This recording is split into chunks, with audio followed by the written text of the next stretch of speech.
Hello everyone, welcome to our channel Vidya Mahasagar. हम physics की second book के इंपॉर्टेंट टॉपिक्स पढ़ रहे थे BSc third year fifth semester के लिए। आज का टॉपिक है कपलिंग स्कीम। कपलिंग स्कीम के बारे में एग्जाम में आया हुआ है पिछली बार, बहुत इंपॉर्टेंट है। तो बढ़ते हैं वीडियो की तरफ। In an atom having two और more electrons the orbital and spin angular momentum of all its electron can be added together in two ways. ठीक है, उसने बोला कि जो हमारे ऑर्बिटल और स्पिन एंगुलर मोमेंटम होते हैं इलेक्ट्रॉन्स के, उन्हें हम दो तरीके से ऐड कर सकते हैं, यानी कि कपल कर सकते हैं। The method of combination depends on the interaction और coupling between the orbital and spin angular momentum.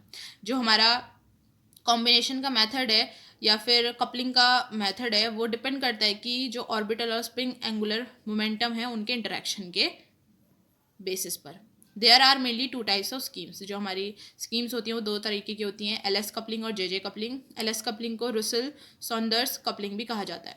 तो सबसे पहले हम पढ़ेंगे एलएस कपलिंग के बारे में। LS coupling, this is the most frequently occurring coupling scheme. ये सबसे ज़्यादा होने वाली कपलिंग स्कीम है। In this scheme, all the orbital angular momentum vectors of the various electrons combine to form a resultant L. इसमें जितने भी तरीके के ऑर्बिटल एंगुलर मोमेंटम वेक्टर्स होते हैं, यानी कि हर इलेक्ट्रॉन्स के लिए वो कंबाइन होते हैं और एक रिजल्टेंट वेक्टर देते हैं जिसे हम L कहते हैं, यानी कि orbital angular momentum. And independently all their spin angular momentum, वैसे ही जैसे ऑर्बिटल एंगुलर मोमेंटम कंबाइन होते हैं हर इलेक्ट्रॉन्स के लिए, वैसे ही स्पिन एंगुलर मोमेंटम भी कंबाइन होते हैं और रिजल्टेंट एस देते हैं independently. These resultant L and S then combine to form the total angular momentum J of the atom. जब ये रिजल्टेंट एल और एस एक साथ कंबाइन होते हैं तो टोटल एंगुलर मोमेंटम जे देते हैं एटम के लिए। ठीक है, इसने क्या बोला है कि जो एलएस कपलिंग है वो सबसे ज़्यादा होने वाली कपलिंग स्कीम है। इस स्कीम में जितने भी ऑर्बिटल एंगुलर मोमेंटम्स होते हैं, हर टाइप के angular momentum orbital angular momentum vectors जो होते हैं वो वेरियस इलेक्ट्रॉन्स के लिए कंबाइन करते हैं और रिजल्टेंट एल देते हैं। वैसे ही स्पिन एंगुलर मोमेंटम भी हर तरीके के कंबाइन करते हैं और रिजल्टेंट एस देते हैं। और जो इन दोनों का सम होता है एल और एस का, वो हमें जे यानी कि टोटल एंगुलर मोमेंटम मिलता है एटम का। वैसे ही हम इसको रिप्रेजेंट करते हैं L is equals to summation L I, S को समेशन एस आई और जे को एल प्लस एस से। L is always an integer including zero. L जो होता है एक इंटीजर होता है, यानी कि इसकी माइनस से प्लस तक वैल्यू जाएगी जीरो को इंक्लूड करके। S is an integer for an even number of electrons. S भी इंटीजर होता है लेकिन सिर्फ इवन नंबर ऑफ इलेक्ट्रॉन्स के लिए। And odd multiple of 1/2 for an odd number of electrons. ठीक है, ऑड मल्टीपल होता है ऑड नंबर ऑफ इलेक्ट्रॉन्स के लिए, वो भी 1/2, मतलब 1/2 for an multiple of 1/2। Odd numbers के लिए 1/2 का मल्टीपल होता है। इट कैन शो दैट जब हमारी एल की वैल्यू एस से बड़ी होती है तो जो जे है उसके पास 2s+1 वैल्यूज़ होंगी, जबकि एल के अगर एल छोटा है एस से तो जे की वैल्यू जो होंगी 2l+1 होंगी, वैल्यूज़ देंगे वो। ठीक है, in particular if L is zero J can have only one value namely J equals to S. अगर हमारा एल ज़ीरो जाएगा तो जे की वैल्यू एस के इक्वल हो जाएगा। कैसे? जे जो होता है वो एल प्लस एस होता है, जे जो होता है एल प्लस एस होता है। अगर एल ज़ीरो जाएगा तो जे की वैल्यू किसके इक्वल हो जाएंगी? एस के इक्वल हो जाएंगी। अब हमारी जो ये वाला जो पार्ट है कि एल अगर ग्रेटर हुआ तो 2s+1 होगा और एल अगर छोटा हुआ तो 2l+1 होगा, यह हम क्वेश्चन में फर्दर सॉल्व करेंगे तो समझ में आएगा कि कैसे है। ठीक है, देखिए इसमें ये ड्रॉ करा गया है, ये एग्जाम्पल लेके कराया गया है कि अगर 2 इलेक्ट्रॉन होंगे, 3 इलेक्ट्रॉन होंगे और 4 इलेक्ट्रॉन होंगे तो क्या होगा। ठीक है, ये हमारी थी एलएस कपलिंग। अब हम पढ़ेंगे JJ coupling. JJ coupling, this method is employed when the interaction between the spin and orbital vectors of each electron is stronger than the interaction between either the spin vectors or the orbital vectors of the different electrons। इसने बोला कि जो JJ coupling होती है वो उनमें जो interaction होता है between spin and orbital vectors, जब वो एक साथ इंटरेक्ट करते हैं तो वो ज़्यादा स्ट्रॉन्गर होते हैं देन द उनकी इंडिविजुअल वैल्यूज से, स्पिन वेक्टर्स और ऑर्बिटल वेक्टर्स की, ठीक है, डिफरेंट इलेक्ट्रॉन्स के लिए। The orbital and spin angular momentum of each electron in the atom are added to obtain the resultant angular momentum of the electron. जो हमारी orbital और स्पिन एंगुलर मोमेंटम होता है उनका हर इलेक्ट्रॉन्स के लिए उनको ऐड किया जाता है ताकि हमें रिजल्टेंट एंगुलर मोमेंटम मिल सके, जैसे J I equals to L I plus S I. इसका डायग्राम ये जो है ये जे है, ये जे कैसे S1 और L1, S1 और L1 कंबाइन होते हैं तो J1 दे रहे हैं, S2 और J2 कंबाइन हो रहे हैं तो नहीं, S2 और L2 कंबाइन हो रहे हैं तो J2 दे रहे हैं, S1 और J1 कंबाइन हो रहे हैं तो सॉरी S1 और L1 कंबाइन हो रहे हैं तो J1 दे रहे हैं। ये J1, ये J इन्होंने इसका वो बना दिया है। वैसे अगर हम यहाँ पे S और L लें तो ये इसके लिए J हो गया, S1 L1 के लिए J1 हो गया, S2 L2 के लिए J2 हो गया। ये डायग्राम है, ठीक है। अब है क्वेश्चन, बोलता है कि quantum number of two electrons in an atom are N1 equals to 6, L1 equals to 3, S1 equals to half, N2 and N2 इतना, L2 और S2 दिया हुआ है। इसने बोला है कि यूजिंग JJ कपलिंग हमें वैल्यूज निकालनी है L की एंड देयरफॉर J की, और यूजिंग JJ कपलिंग हमें ऑब्टेन करनी है possible values of J and hence find the terms values, ठीक है। टर्म वैल्यूज क्या होती हैं, जो हमारी मल्टीप्लिसिटी टर्म वैल्यूज जैसे कि इस तरीके से रिप्रेजेंट करते हैं टर्म वैल्यूज को, ये 1D2, 1F3, 1G4, इन्हें टर्म वैल्यूज कहते हैं, ठीक है। अब क्वेश्चन में हमें क्या दिया हुआ है कि L1, S1, N1, N2, L2 और S2 दिया हुआ है, ठीक है। हमने LS कपलिंग और JJ कपलिंग तो पढ़ लिया, हमें उसके बारे में पता चल गया। N1, अब क्या हम यहाँ से क्या निकालेंगे, L की वैल्यू। L की वैल्यू कैसे निकलेगी, L1 प्लस L2 और L1 माइनस L2, वैसे L1 प्लस माइनस L2 करते हैं, ठीक है। अगर यहाँ पे हम L1 यानी कि L1 की वैल्यू है 3, 3 प्लस 1 4, 2, 3 माइनस 1 2, मतलब कि 4 से लेके 2 तक, तो कितनी वैल्यूज बनेगी, 2 3 4, 3 और 2 और 4 के बीच में 3 आता है तो L की वैल्यू होगी 2 3 4।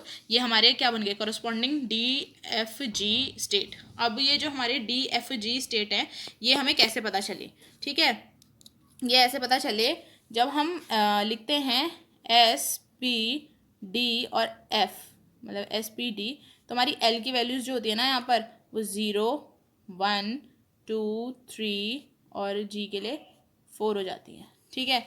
अगर S की वैल्यू 0 है, नहीं S 0 है जब L, नहीं S की वैल्यू 0 होगी, ये मतलब 0 के लिए S होगा जब L 0 होगा, L1 होगा तो P, L2 होगा तो D। वैसे हमारी L की वैल्यू 2 3 4 आ रही है तो मतलब PD, मतलब 2 से तो DFG आ रही है values.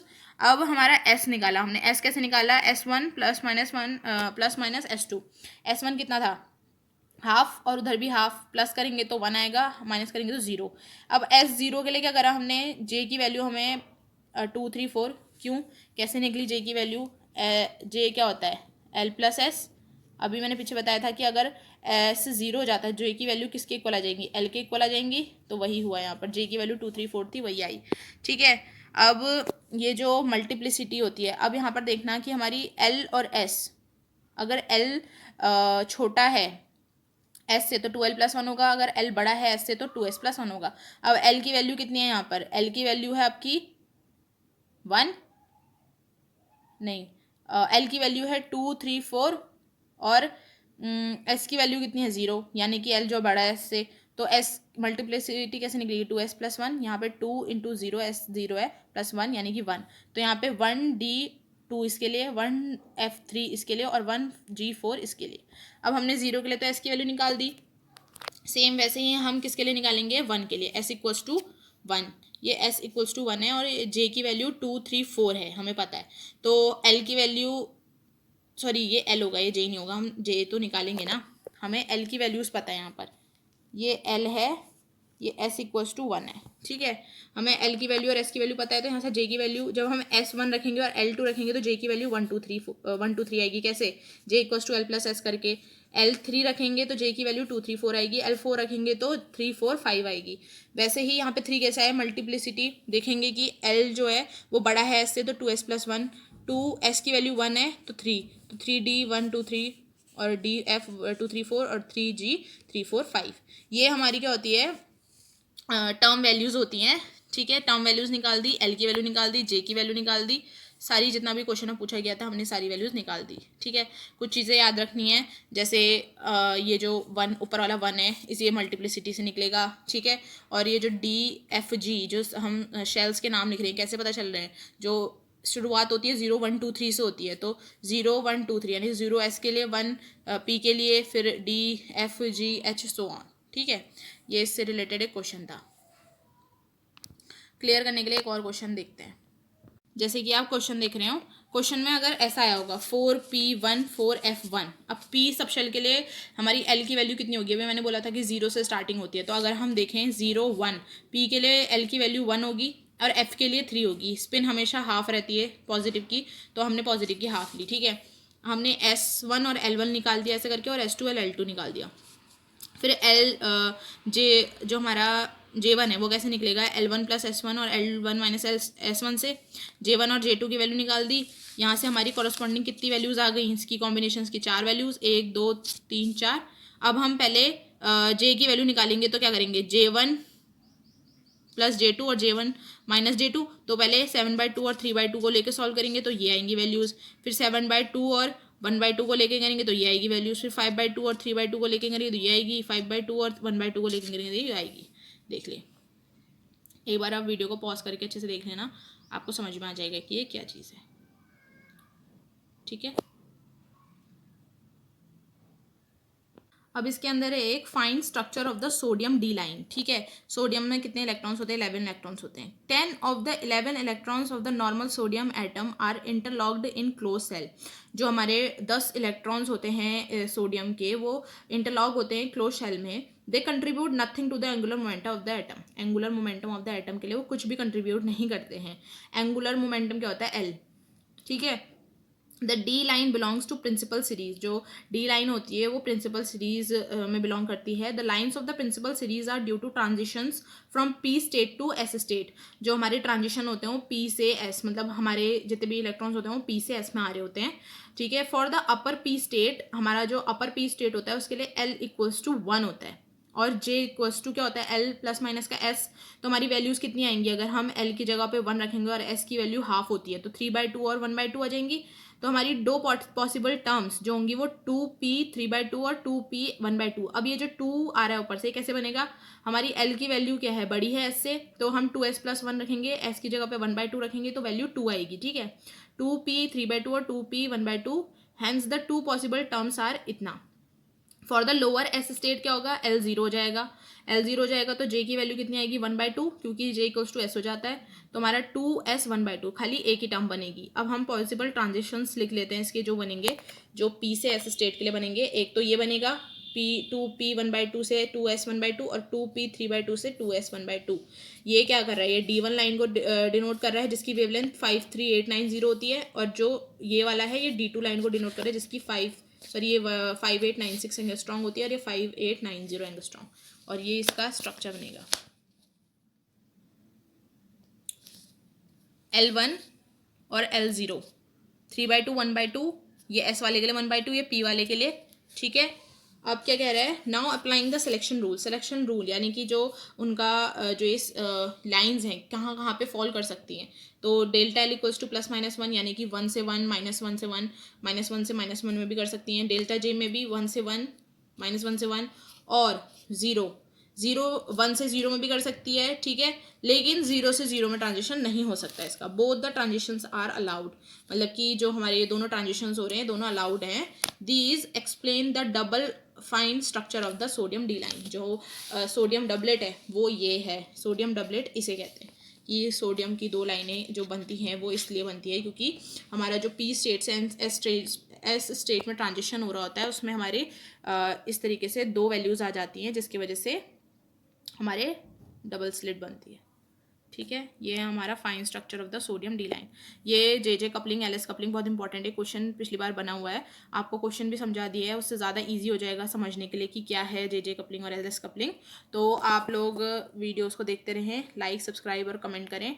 Till then take care, good bye, see you.